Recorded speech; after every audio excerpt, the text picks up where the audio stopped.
Putin blow as another top general killed amid Ukraine counteroffensive. The British Defense Intelligence Organization has reported that a senior Russian commander was likely killed in a Ukrainian strike in southern Ukraine earlier this week, in what the body said was the first confirmed kill of a Russian general in 2023. Generalmajor Sergei Goryachev was almost certainly killed in a strike on a command post on or around June 12, 2023 in southern Ukraine, the agency reported in its daily update on Friday. In defense intelligence parlance, almost certainly means higher than 95% confidence. The first reports of Goryachev's demise came from Yuri Kotenok, a Russian war correspondent, blogger and analyst who runs the Telegram channel Voenkour Kotenoksy and reports to its 424,000 subscribers. Kotenok wrote earlier this week that the commander was killed as a result of an enemy missile attack in the Russian-occupied Donetsk region. Goryachev was the chief of staff of 35th Combined Arms Army, CAA, a historic formation from Russia's Far East first formed in 1941. It went on to fight in the Soviet invasion of Imperial Japanese Manchuria in 1945. The 35th CAA has been involved in the Russian full-scale invasion of Ukraine since it began on February 24, 2022. Its story in Ukraine is one of atrocities, heavy casualties, and battlefield frustrations, reflecting the experience of the larger Russian military in a conflict it was expected to quickly win.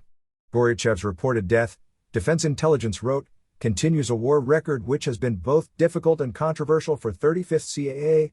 In March 2022, elements of the army were present during the massacre of civilians in Bucha, and in June 2022 the force was largely wiped out near Izium. With 35 CAA's nominated commander, General Lieutenant Alexander Sanchik, reported to be filling a gap in a higher HQ, there is a realistic possibility that Goryachev was the acting army commander at the time of his death, the body added.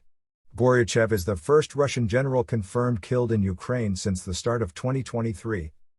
It is not yet confirmed what weapon was used in the strike that killed Goryachev, though some pro-Kremlin military bloggers reported that a British-made Storm Shadow cruise missile was employed.